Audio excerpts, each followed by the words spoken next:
Hello hello. शुरू करें। Hello hello hello. आप लोग चलिए आज एक इंटरेस्टिंग चैप्टर आपको पढ़ाते हैं जेकर नाम है ध्वनि। 212 नंबर से होगा। है हो। कल फिर हम आपको पीछे का पढ़ाएंगे 52 से 212।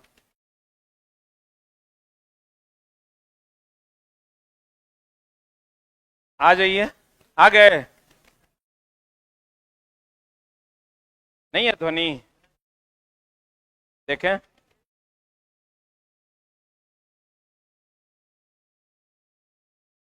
हाँ, चैप्टर का नाम है ध्वनि। ध्यान से देखिएगा, आपको क्वेश्चन नहीं पूछा था 20,000 हर्ट्ज से ज्यादा, 20 हर्ट्ज से ज्यादा पूछता है ना। कॉपी कलम निकाल लीजिए। आज हम लोग इसको कंप्लीट करेंगे। 212 से कितना तक है? 237। चलिए, लेकिन इसको पढ़ना पड़ेगा, उसमें 20 को पॉइंट है, 20-25 को। इसको लेकिन हम लोग पूरा का पूरा पढ़ेंगे, ठीक है ना। सबसे पहले तो तरंग दो प्रकार का होता है। तरंग कितने प्रकार का होता है? तरंग दो प्रकार का होता है। एक ना यांत्रिक तरंग, और एक होता है अयांत्रिक तरंग। यांत्रिक तरंग उसे कहते हैं, कॉपी निकाल लीजिए वो पन्ना, जिसमें कंपन होता है। अयांत्रिक तरंग उसे कहते हैं जिसमें कंपन नहीं होता।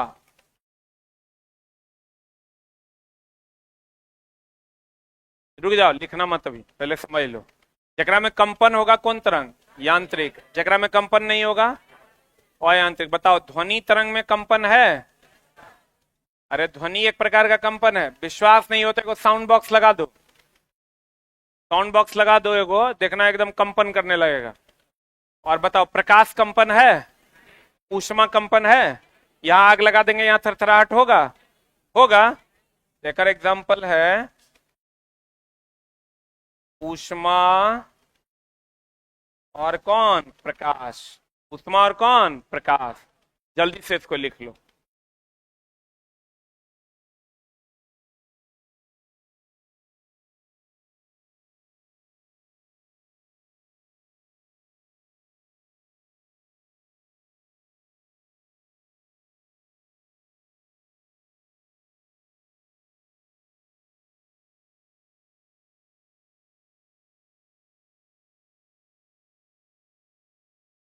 हो गया?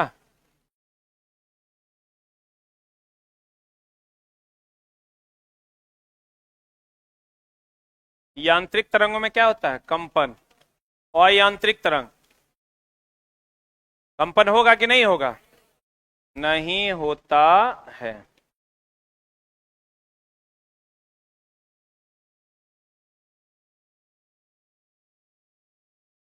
लिखे हो?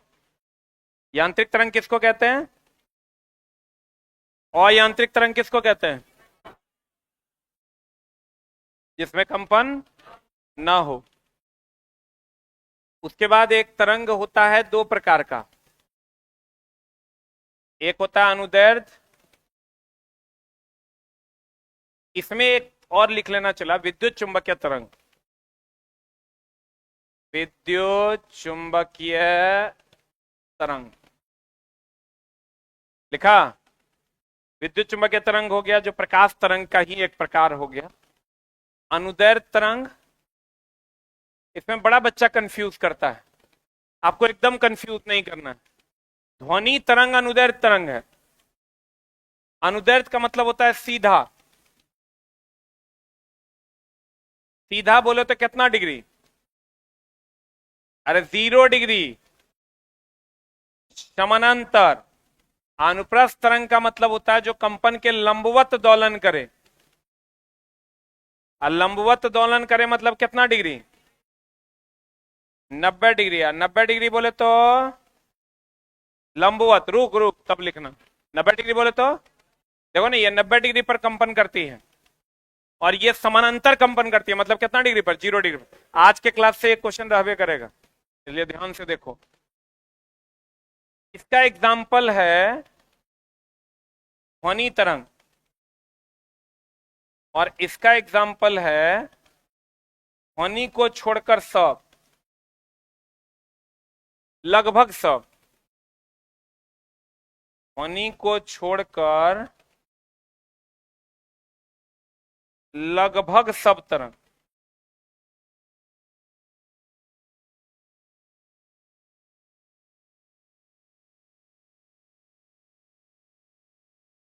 ध्वनि को छोड़कर लगभग सब तरंग। तो इसमें कौन कौन आता है?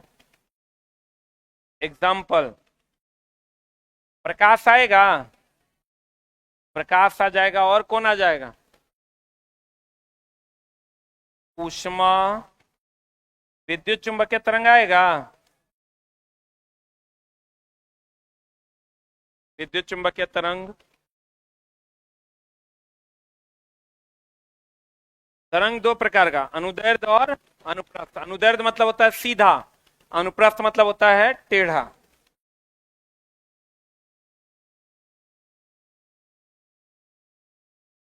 एस्टेट होना चाहिए TRE 4 से पहले, जो कि नहीं होगा। 91 रुपये वाला बैच का आज पहला इंट्रो क्लास 3 बजे है।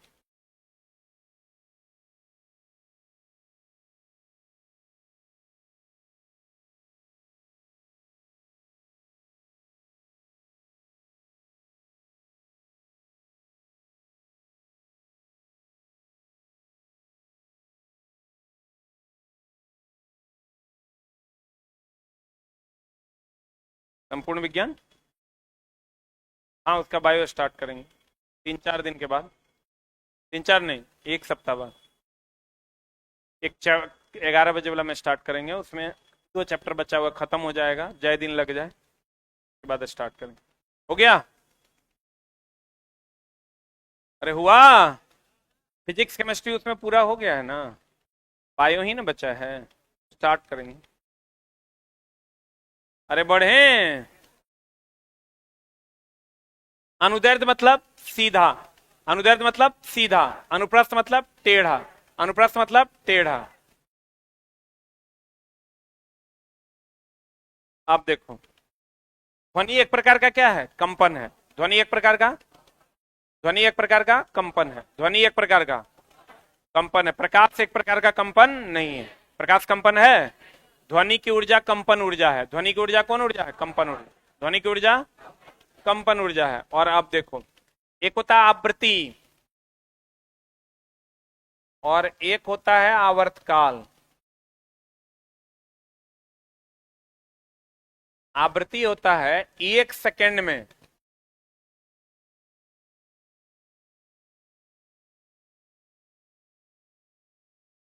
दोलनों की संख्या,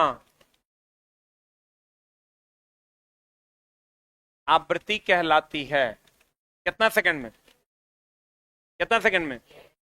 1 सेकंड में जो दोलनों की संख्या उसे क्या कहते हैं? आवृत्ति। देखो, 1 सेकंड में जितना बार अप डाउन करेगा उसे क्या कहते हैं? आवृत्ति। इसका ऐसा ही मात्रक क्या होता है? इसका ऐसा ही मात्रक होता है हर्ट्ज। और आवर्तकाल क्या है? एक दोलन पूरा करने में लगा समय। एक दोलन पूरा करने में लगा समय। तो समय का ऐसा ही मात्रक क्या होगा? ऐसा ही मात्रक होता है सेकंड।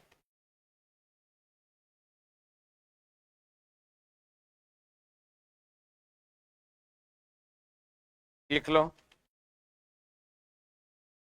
1 सेकंड में दोलनों की संख्या को आवृत्ति कहते हैं, एसआई मात्रक हर्ट्ज।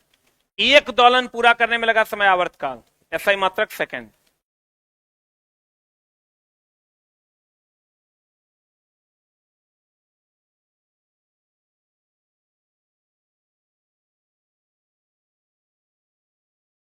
TRE 4 भी चला, होने की संभावना कम में है।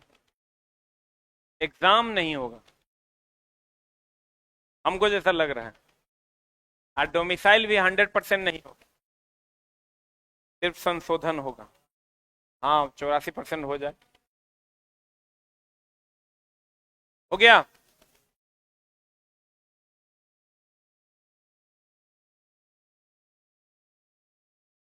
एक सेकंड में दोलनों की संख्या को क्या कहते हैं? आवृत्ति। बोलन रे।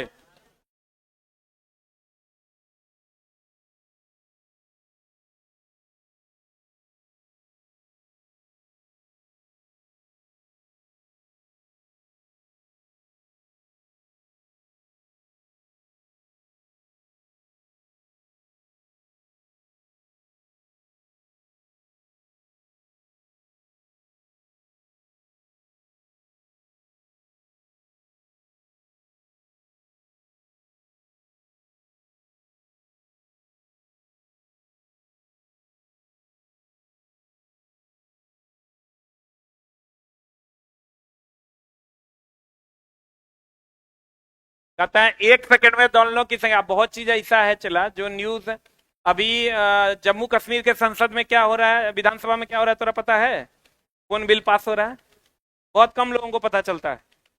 हाँ वही नेशनल मीडिया चला देगा तो सबको पता चलेगा। एक सेकंड में दोलनों की संख्या को क्या कहते हैं? आवृत्ति। जैसे देखो दोलन क्या होता है, यहां से हम यहां गए, अब फिर यहीं आ गए, बोलन रे, एक दोलन हुआ। अगर यहां से खाली यहां गए, आधा दोलन हुआ। अब फिर यहां आ गए, पूरा दोलन।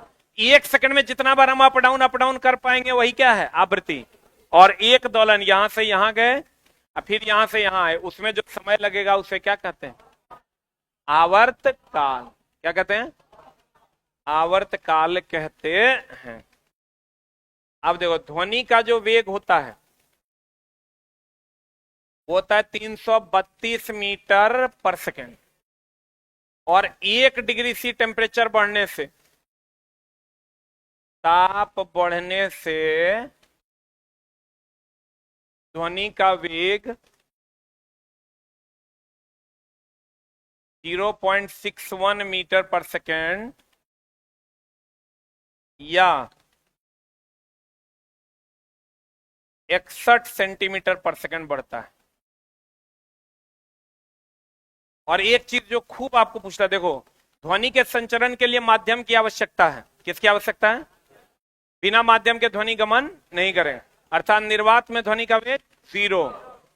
निर्वात में अगर कहिएगा तो ध्वनि का वेग 0। आप प्रकाश का वेग 3 गुना 10 पर पावर 8 मीटर पर सेकेंड। ध्वनि अनुदैर्ध्य और प्रकाश क्या है? अनुप्रस्थ है। हम जहर लिखा रहे हैं, जो लिखा रहे हैं यही पूछेगा।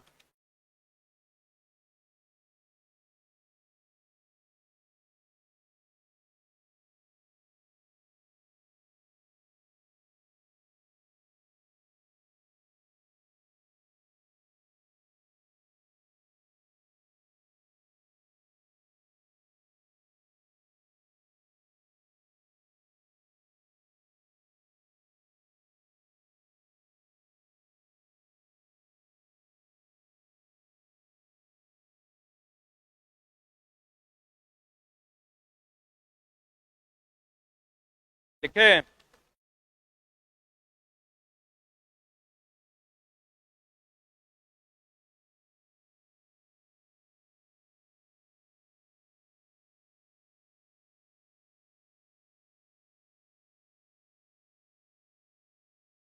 अरे हो गया। निर्वात में ध्वनि का वेग 0। प्रकाश का वेग। ध्वनि के वेग पर पूछेगा किसका असर नहीं पड़ता? दाब का। ध्वनि के वेग पर एग्जाम से पहले चला जितना लिखा रहे हैं उसको रिवाइज करके जाना। ध्वनि के वेग पर दाब का प्रभाव नहीं पड़ता।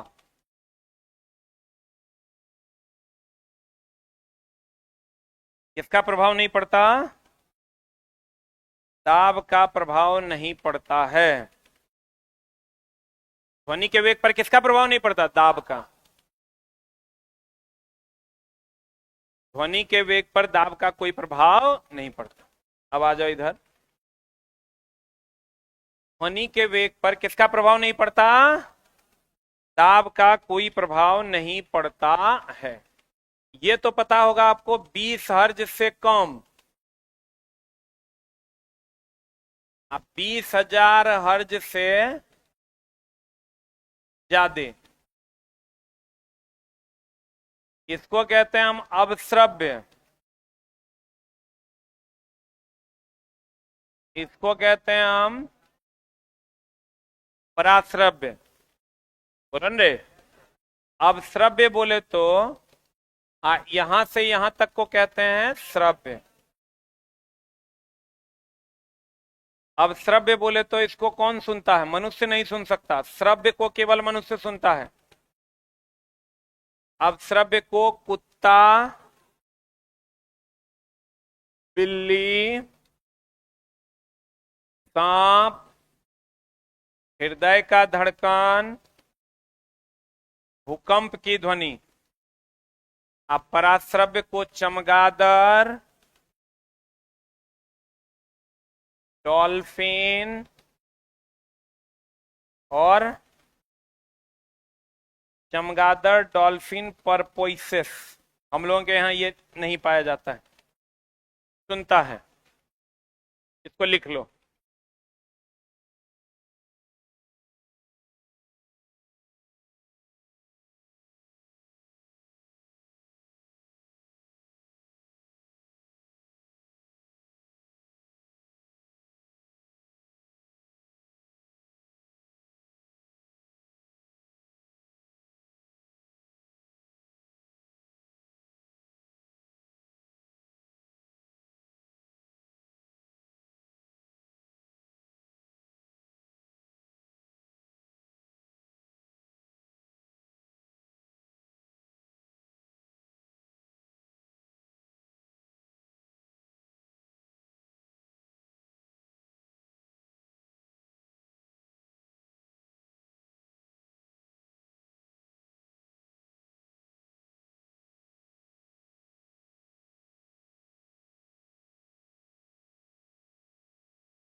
हो गया?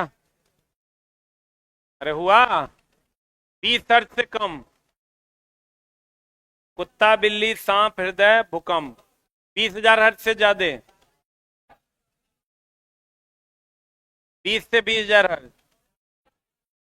किसके लिए? इसके बाद आपको पूछेगा पराश्रव्य तरंग का उपयोग। पराश्रव्य तरंग का उपयोग, जिसको आप अल्ट्रासाउंड कहते हैं। क्या कहते हैं इसको? क्या कहते हैं इसको? तो बताइए, अल्ट्रासाउंड भ्रूण की जांच के लिए करते हैं? बोलिए। गठिया रोग के उपचार के लिए करते हैं? गठिया रोग के उपचार के लिए करते हैं। कौन रोग के उपचार के लिए? भ्रूण की जांच के लिए, गठिया रोग के उपचार के लिए हम लोग इसका उपयोग करते हैं। सोनार जानते हैं हो? सोनार में हम लोग इसका उपयोग करते हैं। और जो पूछता है उसी की बात करो, है तो बहुत। चिमनी से कालिख हटाने में, चिमनी से कालिख हटाने में,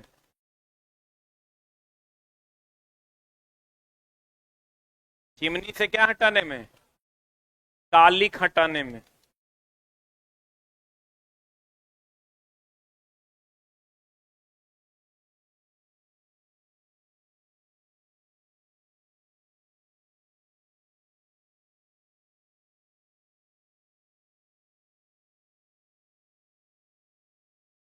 भ्रूण की जांच में, गठिया रोग में, सुनार में, चिमनी से कालिख हटाने में, धातु के दरार का पता लगाने में, धातु के दरार का पता लगाने में, धातु के दरार का क्या लगाने में, पता लगाने में हम लोग अल्ट्रासाउंड का यूज करते हैं। लिखे। महत्तम विस्थापन को आयाम कहते हैं। जैसे हमको यहां से वहां तक जाना है और हम यहां से यहां तक एकदम महत्तम पर चले गए, तो ये विस्थापन क्या कहलाएगा, आयाम। अब देखो ध्वनि के तीन लक्षण हैं। ध्वनि के मेनली आपको दुए को लक्षण जानना है। पहला है तीव्रता। तीव्रता आयाम पर निर्भर करती है। दूसरा है तारत्व। आयाम किसको कहते हैं, महत्तम विस्थापन को क्या कहते हैं, आयाम। और आवृत्ति तो अभी बताए थे, 1 सेकंड में दोलनों की संख्या को क्या कहते हैं, आवृत्ति। अच्छा एक बात बताइए, किसी का आवाज धीमा होता है, किसी का प्रबल होता है, किसी का मोटा होता है, किसी का पतला होता है। तो ये तीव्रता ध्वनि का वह लक्षण है जिसके कारण ध्वनि धीमा या क्या होता है, प्रबल होता है। और आवृत्ति जिसके कारण ध्वनि मोटा या पतला होता है।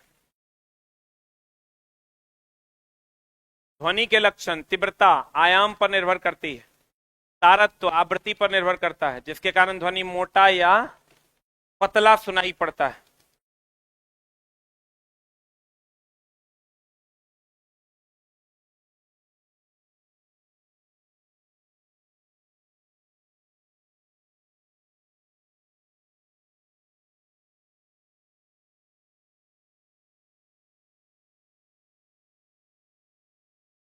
तारत्व एक गुण है।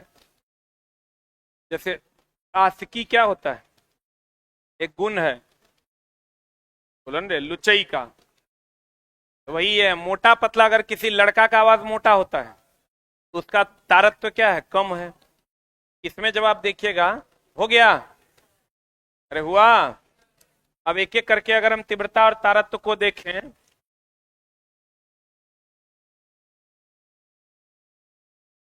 तीव्रता और तारत्व के कुछ गुणों को अगर हम देखें, तो तीव्रता का सही मात्रक डेसिबल होता है, बोलन रे।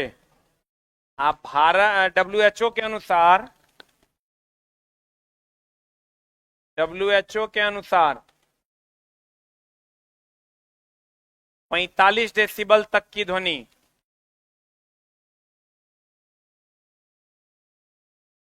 मनुष्य के लिए हानिकारक नहीं है।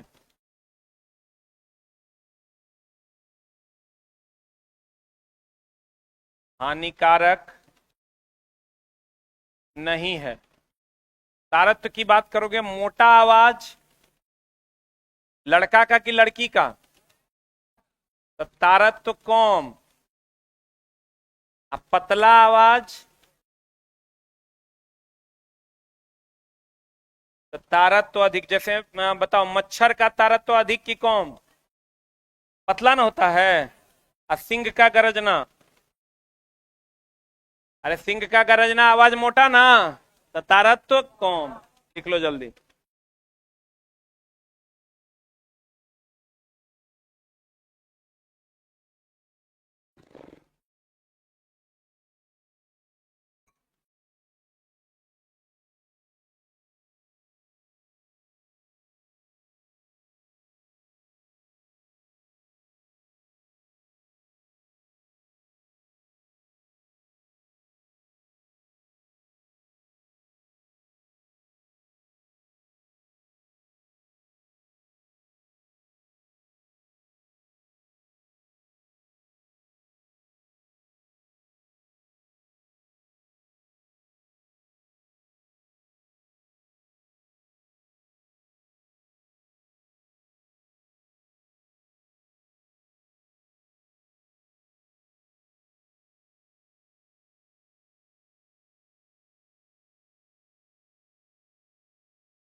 मजा तो तब है।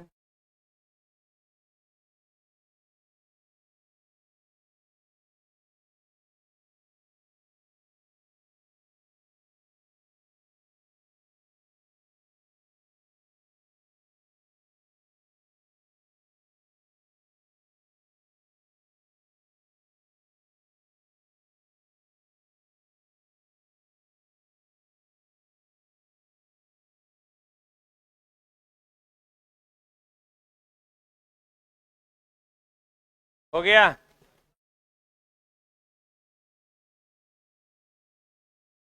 हम तो चला सोच रहे हैं जितना जल्दी हो ना टीचिंग को छोड़ दें, हम जितना जल्दी हो निकल लेंगे। ये हमारे बस से अब बाहर जा रहे हैं। मास्टर सबका स्थिति बहुत खराब हो गया है। चला जितना जल्दी हो हम कोनो स्कूल स्कूल खोल के, समझा, उधर हिमालय उमालय चल जाएंगे, स्कूल में को प्रिंसिपल बना देंगे, अपना वाइस चांसलर बन जाएंगे। ठीक बोला, कभी कभार आना पड़ेगा, भाग लेंगे। अरे बाप रे बाप। देखो बहाली नहीं आएगा तो हाँ, आप लोग का तो बहाली है करेगा। अब टीआरई 5 भी आ रहा है। अब आप लोग को क्या दिक्कत। आप देखो आ जाओ इधर। क्या पढ़ाने वाले थे हम भूल भी गए। हाँ, एक मैक नंबर देख लो। एक लाइन जो सबसे ज्यादा पूछता है, मैक नंबर बराबर होता है वायुयान की चाल बटा ध्वनि का वेग।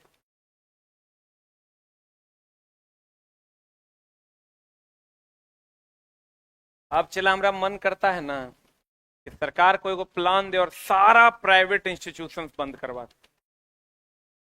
हाँ नहीं, इलेक्शन तो और घटिया है। वहां जाओगे न चला तब पता चलेगा, महा सरल चीज है। वायुयान की चाल बटा ध्वनि का वेग। गाली खाना है ना तो नेता बन जाओ। इसके बारे में क्वेश्चन कब पूछता है, मैक नंबर का उपयोग किस चीज के लिए करते हैं। मैक नंबर का उपयोग वायुयान या अधिक वेग के निर्धारण के लिए करते हैं। लिखना, मैक नंबर का उपयोग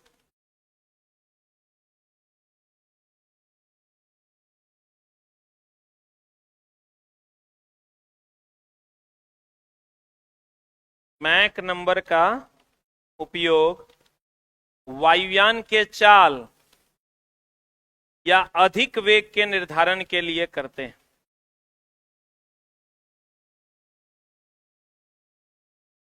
या अधिक वेग के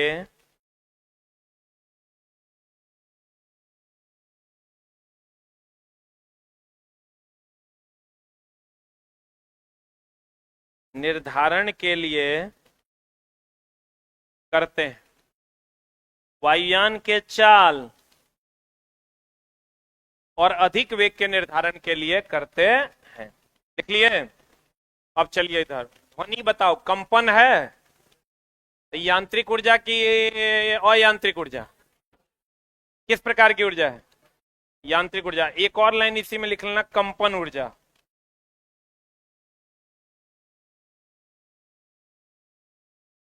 कौन ऊर्जा, कंपन ऊर्जा। लिखे। जब आप ताली बजाते हैं तो ध्वनि उत्पादित होती है किससे, कंपन से, क्योंकि ध्वनि एक प्रकार का क्या है, कंपन। लिखे। विभिन्न वाद्य यंत्रों की सूची में कौन सा भाग कंपन करता है, तारे ना। अरे तारे ना कंपन करता है। तार को ऐसे ले लेके हम लोग बजाते हैं। ध्वनि की ऊंचाई किस पर निर्भर करती है, ऊंचाई का मतलब हो गया आयाम। बताओ आयाम किस पर निर्भर करता है, अभी तुरंत लिखा है, तीव्रता ही ना आयाम पर निर्भर करता है। तीव्रता ध्वनि का वह लक्षण है जिसके कारण ध्वनि धीमा या प्रबल सुनाई पड़ता है। पढ़ें। ध्वनि तरंग किस प्रकार की संरचना होती है? माध्यम के कणों के गति द्वारा ना, बिना माध्यम के होगा? माध्यम के कण गति करेंगे तभी ध्वनि का संचरण होगा।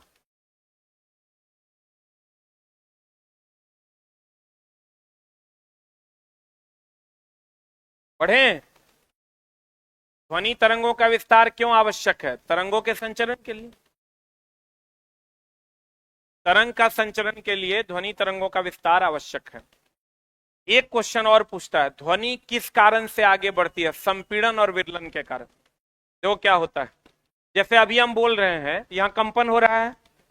अच्छा एक बात बताइए, कभी सीटी बजाए हैं? नहीं बजाए हैं? सीटी हम लोग कैसे बजाते हैं? ऐसे ऐसे ना बजाते हैं। तो बताइए, यहाँ स्पीकर एम्पलीफायर लगा हुआ है, साउंड बॉक्स लगा हुआ है, कैसे आवाज निकल गया? ध्वनि को वायु को कंपन किए, वायु में कंपन किए, ध्वनि निकल गया। बांसुरी बजाते हैं तो वायु में कंपन लाते हैं, ध्वनि हो जाता है। कहीं से भी आप आवाज निकालते हैं तो वायु में क्या लाते हैं? कंपन। तो वायु में कंपन लाइएगा तो क्या होगा? ध्वनि उत्पन्न होगा।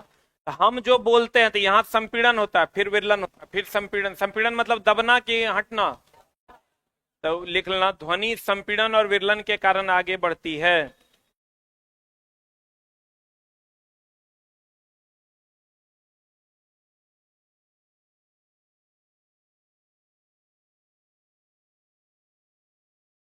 अभी का लेटेस्ट न्यूज, बीपीएससी टीआरई 4 कुल मिलाकर 98% डोमिसाइल नीति लागू है, एसीएस सिद्धार्थ ने प्रेस कॉन्फ्रेंस में दी जानकारी।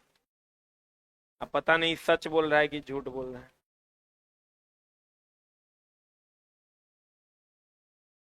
आपको बहुत धीमी आवाज आ रही है, तो बताओ कम दाब क्षेत्र है कि ज्यादा दाब क्षेत्र है? ध्वनि गति करती है संपीड़न और विरलन के कारण। जो लाइन लिखा रहे थे वही ना, ध्वनि गति करती है संपीड़न और विरलन के कारण। बताओ चला, अगर धीमा कब सुनाई देगा? जब कम दाब होगा कि ज्यादा दाब होगा? संपीड़न मतलब अधिक दाब की कम दाब? अरे छोटा, संपीड़न मतलब सटा हुआ अधिक दाब, विरलन मतलब हटा हुआ कम दाब। लिखे, ध्वनि तरंगों की गति किस पर निर्भर करती है? माध्यम के प्रकार पर। ठोस में सबसे ज्यादा होता है, द्रव में उससे कम और गैस में सबसे कम।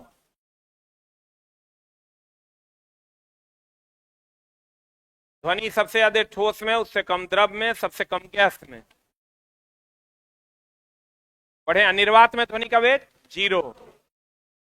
ध्वनि तरंग किस प्रकार के तरंग कहा जाता है? अनुदैर्घ्य तरंग। लिखा दिया है ना, शुरू से नहीं जुड़िएगा दिक्कत होगा। अब बाकी सब तरंग कौन तरंग है? अनुप्रस्थ। ध्वनि का संचरण किस प्रकार के माध्यम में हो सकता है? ठोस, द्रव, गैस, सब में हो सकता है। किसमें नहीं होगा? निर्वात में। चंद्रमा पर ध्वनि सुनाई देती है? नहीं, क्योंकि वहां क्या है? निर्वात। आवृत्ति से क्या तात्पर्य है? 1 सेकंड में कंपन की संख्या। लिखा दिए हैं। 91 रुपए वाला क्लास 3 बजे से चलेगा, 3 बजे इंट्रो क्लास होगा।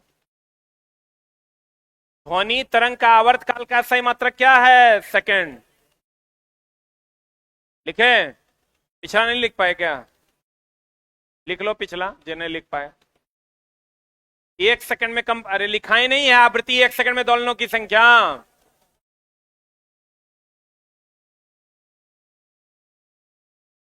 बताओ, आवृत्ति और आवर्तकाल में क्या संबंध है? आवृत्ति बराबर 1/आवर्तकाल, उल्टा संबंध है। आवृत्ति बराबर 1/आवर्तकाल। लिखे, ध्वनि की आवृत्ति का सही मात्रक क्या है? हर्ट्ज। किसी माध्यम में ध्वनि ध्वनि का संचरण का तरीका क्या है? ऊर्जा संचरण। ध्वनि ऊर्जा, उष्मा ऊर्जा, किसी का भी संचरण है तो ऊर्जा संचरण है, क्योंकि सब एक प्रकार की ऊर्जा है। ध्वनि भी एक प्रकार की ऊर्जा है, प्रकाश भी एक प्रकार की क्या है? ऊर्जा है। उष्मा भी एक प्रकार का क्या है? ऊर्जा है। बताओ, ध्वनि हेतु संवेदी किसके लिए? मनुष्य के लिए कितना है? 20 से 20,000 हर्ज, ये क्वेश्चन पूछा है ना आपको, यूपीएससी में पूछा है नहीं क्वेश्चन रे। 20,000 हर्ज को हम लोग 20 किलो हर्ज भी कहते हैं।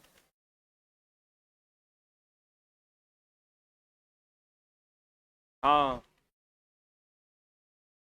ध्वनि की वह न्यूनतम, देखो एक चीज होता है एकॉस्टिक, नहीं, एक होता है प्रतिध्वनि, जिसको आप कहते हैं इको। इको समझते हैं, ध्वनि का बार बार सुनाई देना।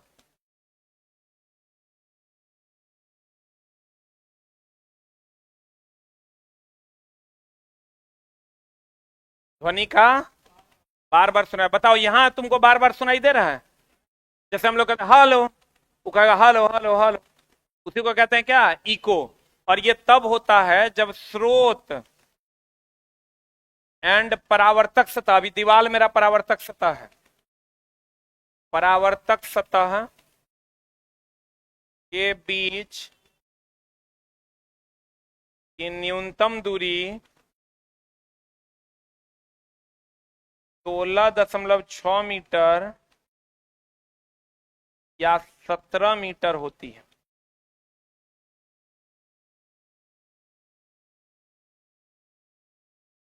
यह परावर्तन, ध्वनि के परावर्तन का उदाहरण है। परावर्तन होता है किसी सतह से टकराकर वापस उसी माध्यम में आ जाना।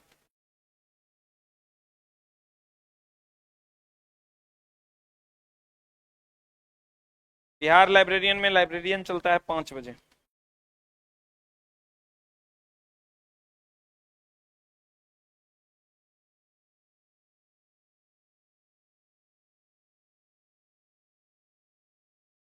हो गया?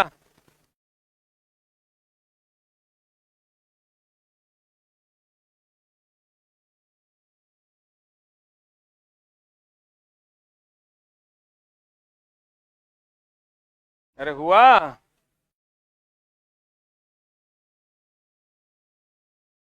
हम लोग चला पढ़ाने में ना आज तक कभी कंजूसी नहीं किए और ना अपने आप को बचाए हैं पढ़ाने से।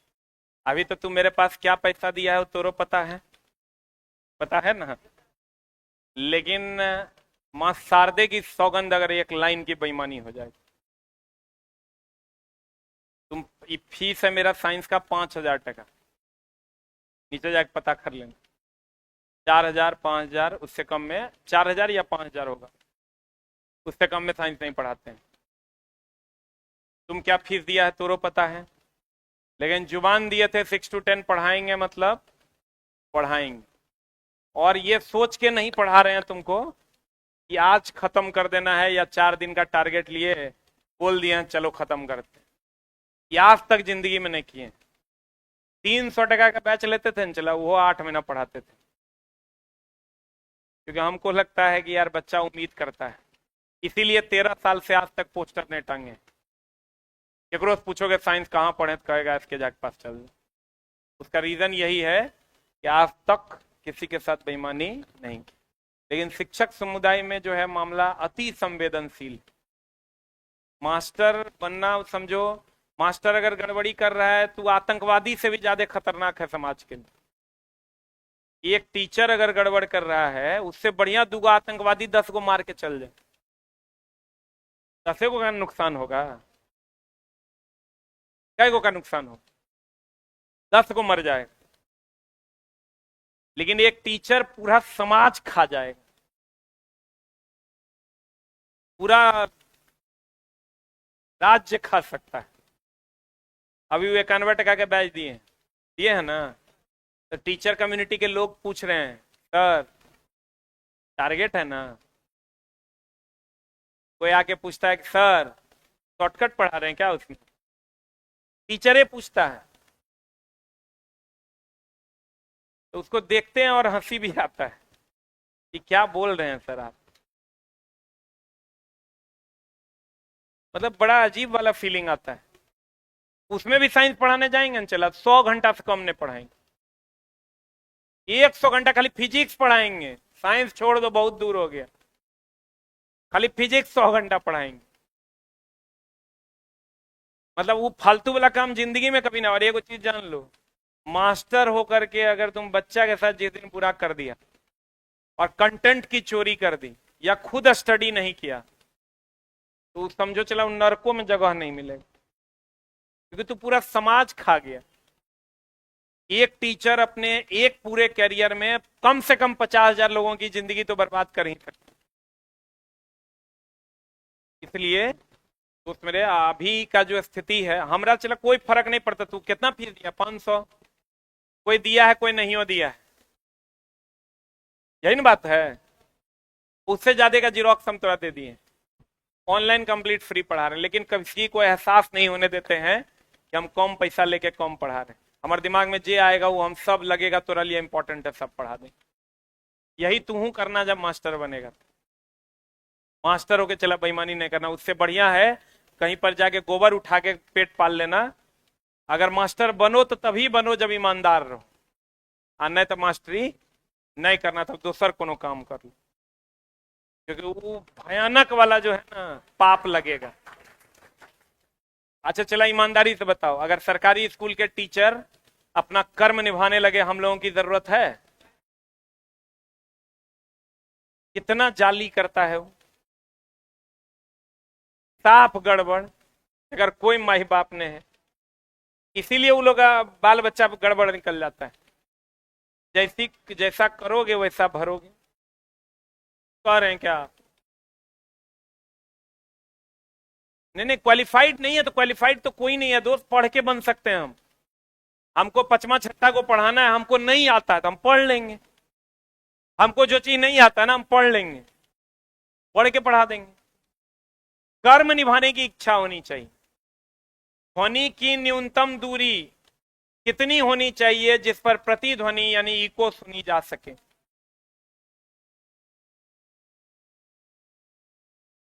16.6 मीटर या 17.2 मीटर, दोनों में से कोई एक ही ऑप्शन में रहेगा।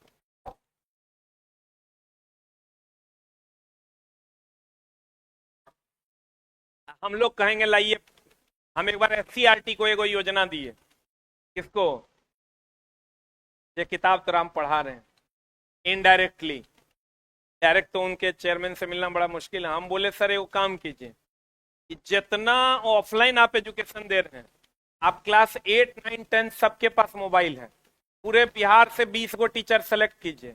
एससीईआरटी का एक ऑनलाइन ऐप है दीक्षा या कुछ करके, और उस पर कंप्लीट आप ऑनलाइन भी पढ़ाइए, सारा प्राइवेट कोचिंग बंद हो जाएगा। अरे प्राइवेट ऐप से लोग पढ़ता है ना, फलना चिलना ढकेलना सब लोग पढ़ा रहे हैं ना, नीट जेई भी पढ़ाते हैं। सर आप 8, 9, 10 का जो है आप ऑफलाइन जो टीचर पढ़ा रहे हैं, सब पे कंट्रोल आपको करना संभव नहीं है। आप एक जगह 25 टीचर पे तो कंट्रोल कर ही सकता, उसका सैलरी डबल कर दीजिए,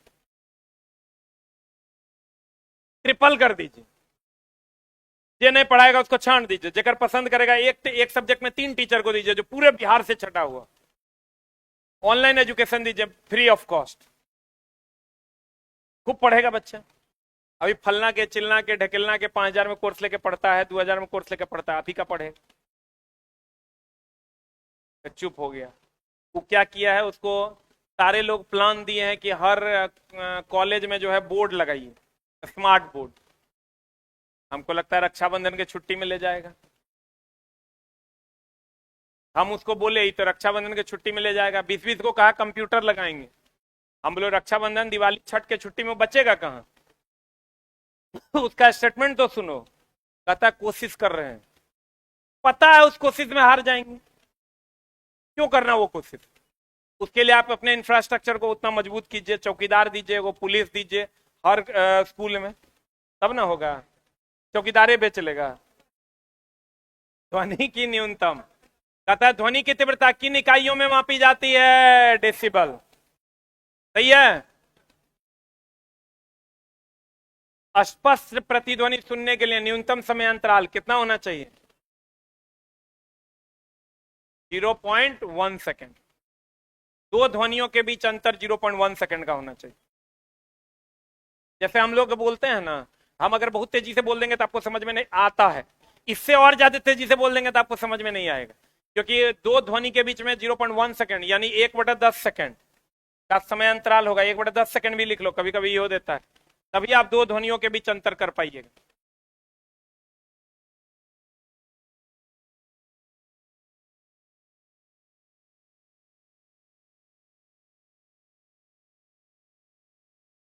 ध्वनि की गूंज फेस कितनी देर तक रहता है? 0.01 से 0.1 सेकंड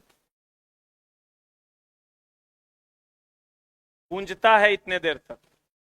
अभी कुआं वगैरह में आवाज दिए हो? बताओ कौन सी श्रवण अत्यंत श्रवणित होते हैं जो अल्ट्रासोनिक ध्वनियों का उत्पादन करते हैं? कौन रे? चमगादड़ या डॉल्फिन भी। ये अल्ट्रासाउंड सुनता भी है और अल्ट्रासाउंड का जनरेट भी करता है, इसी से ही शिकार करता है रात में अनहरियों में। कौन? चमगादड़। अल्ट्रासोनोग्राफी का उपयोग किसके लिए किया जाता है? अभी बताए थे ना, गर्भ की जांच के लिए। देखा, किसी का गर्भ रहता है, हर 15 दिन 2 महीना 1 महीना पर अल्ट्रासाउंड करवाता है ताकि बच्चे की सही स्थिति का पता चल सके। ये लिखे पिछला हो गया। बता, ध्वनि तरंग की समय अवधि को क्या कहते हैं? आवर्तकाल। समय अवधि को टाइम पीरियड कहते हैं।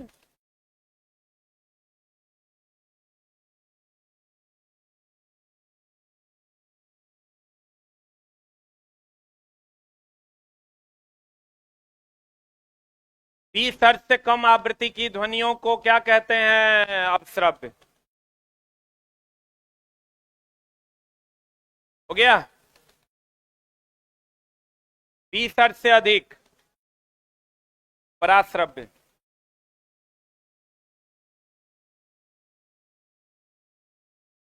हो गया। बता, ध्वनि तो लिखाइए दिए थे। ध्वनि का संचरण सबसे अधिक किसमें? ठोस, उससे कम द्रव और सबसे कम किसमें? गैस में। कुछ लाइन है उसको लिख लीजिए अलग से। चैप्टर हो गया ना कंप्लीट।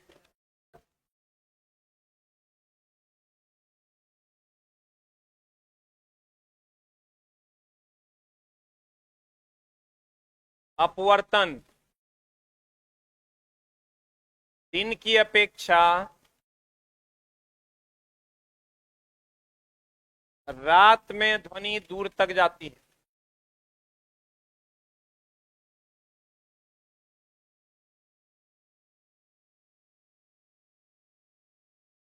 तुरंत हम आपको लाइट चैप्टर में पढ़ा देंगे। दिन की अपेक्षा रात में ध्वनि दूर तक जाती है। किसके कारण? किसके कारण? अपवर्तन के कारण। दिन की अपेक्षा अपवर्तन होता है एक माध्यम से दूसरे माध्यम में ध्वनि का जाना। जैसे अभी आप पानी में हैं और हम हवा से चिल्लाएंगे, ये ध्वनि का क्या है? अपवर्तन। एक चीज और लिख लेना, डॉपलर इफेक्ट का संबंध, डॉपलर प्रभाव का संबंध ध्वनि और प्रकाश दोनों से है।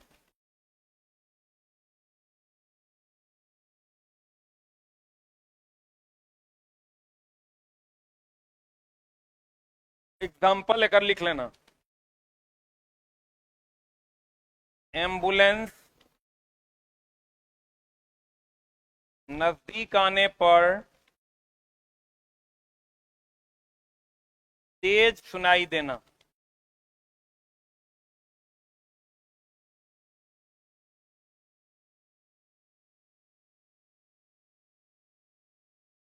एम्बुलेंस नजदीक आता है तेज सुनाई देता है कि धीरे? ट्रेन नजदीक आएगा तेज कि धीरे? और दूर जाएगा तो कम।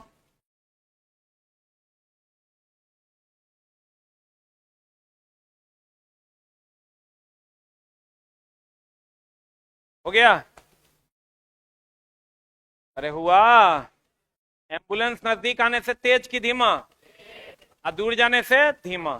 क्लियर है? और डॉपलर इफेक्ट का संबंध अगर आपको कहेगा एक एम्बुलेंस नजदीक आ रहा है तेज सुनाई दे रहा है, दूर जा रहा है कम सुनाई दे रहा है, किस इफेक्ट के अनुसार? क्लियर है? मैक नंबर का उपयोग वायुयान के चाल के लिए या अधिक चाल के लिए? बोलो रे। Clear? Thank you very much.